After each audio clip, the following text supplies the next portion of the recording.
एक यूजर का हमें ईमेल आता है कि सर मैंने अपनी लाइफ की सारी जो सेविंग्स थी 8 सवा 8 लाख रुपए वो मैंने एक्सपीओ में लगाई थी, जो मुझे फ्रॉड ही लग रहा है, रिकवरी के चांसेस बहुत कम है।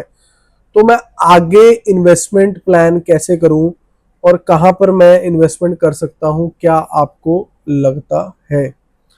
तो हमने उनका ईमेल 3 4 बार पढ़ा, पहले तो सेम ही ईमेल था बेचारा, लेकिन बड़ा दुख लगा और हमने एक कस्टमाइज प्लान बनाने की कोशिश करी उनके लिए कि अगर उनका पैसा वापस आता है तो भी, अगर पैसा नहीं वापस आता तो भी। वीडियो शुरू करने से पहले जय हिंद दोस्तों, मेरा नाम है Ankur Malhotra. Welcome to the new video our channel money with Ankur. ये है expert.ru का अपडेट। डिस्क्लेमर ये है, हम expert.ru को सपोर्ट नहीं करते हैं। सबसे पहले तो जितना भी आपका अमाउंट है वो कम से कम 6 से 8 महीने या 1 साल तक नहीं आने वाला है, ये मैं आपको क्लियर बता देता हूं, क्योंकि ये अब लगभग तय हो चुका है कि जो आपका पैसा है वो कोर्ट या ईडी या पुलिस के थ्रू ही आएगा जब भी रिकवरी होगी। अब बात करते हैं कि आपने अगर इन्वेस्ट किया है और आपकी सेविंग्स जीरो हो गई हैं, तो आप कहाँ इन्वेस्ट करें कि आप फिर से उस पैसे को बना सके। देखो, सबसे पहले तो ये है कि अगर तो आपने कोई लोन लेके ये की इन्वेस्टमेंट करी थी, राजेश जी उनका नाम है, राजेश जी, अगर आपने कोई लोन लेके इन्वेस्टमेंट करी थी तो सबसे पहले तो उस लोन को उतारिए।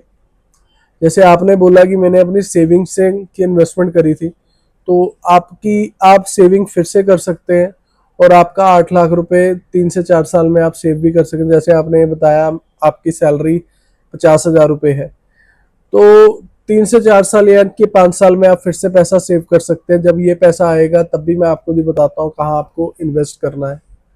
सबसे पहले तो अगर इस पैसे की रिकवरी हो जाती है, तो सबसे पहले तो आप ये सारा पैसा आप 2 हिस्सों में बांटिए। पहला तो आपको इस पैसे की करानी है एफडी, नो रिस्क नथिंग। दूसरा, आपको इस पैसे को म्यूचुअल फंड में 3 हिस्सों में लगाना है। ठीक है, ये सिर्फ मैं आपको एजुकेशनल पर्पस के लिए बता रहा हूँ। म्यूचुअल फंड कौन सा लगाना है, कैसे लगाना है, वो आप देखिए। ठीक है, मैं उसको सजेस्ट कि नहीं कर सकता क्योंकि हम सेबी रजिस्टर्ड नहीं है।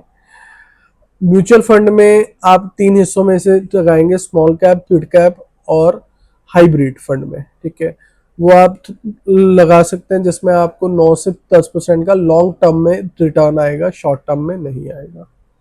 अब बात करते हैं कि अगर आपने सेविंग करनी है तो सेविंग आप कैसे करेंगे। सबसे पहले तो आप एक खोलेंगे आरडी। आरडी में आप अपना आधा पैसा लगाएंगे। दूसरा, आप लेंगे बॉन्ड्स, सिक्योर बॉन्ड्स लेंगे आप। सिक्योर बॉन्ड्स में आप 1,000 रुपये से आप शुरू कर सकते हैं, जिससे एक आपकी इनकम भी बन जाएगी। 10 से 11% उसमें रिटर्न बैक आता है और वो गारंटीड होता है। मार्केट रिस्क उसमें भी रहता है, अगर कोई कंपनी जो भाग जाए, मतलब एक्सपो की तरह वो नहीं भागती हैं, लेकिन कोई 3 4 5 6 साल में एक आधी कंपनी वो उसमें भी भाग जाती है।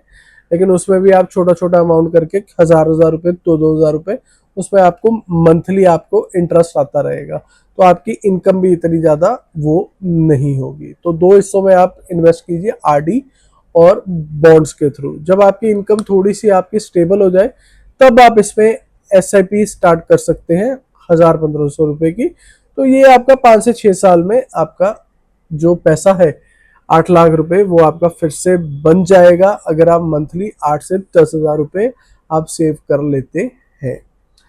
ये थी अपडेट जिन लोगों ने expert.ru में पैसा खोया है उनके लिए, कि आप रीबिल्डिंग कैसे कर सकते हैं अपनी इन्वेस्टमेंट जर्नी की। ठीक है, और अगर वीडियो अच्छी लगी हो तो लाइक शेयर और सब्सक्राइब कर दीजिए। और आपके भी कोई अगर क्वेश्चंस हैं तो आप मुझे ईमेल कीजिए moneywidankur@gmail.com। फिर होगी आपसे मुलाकात। टिल देन, जय हिंद, जय भारत।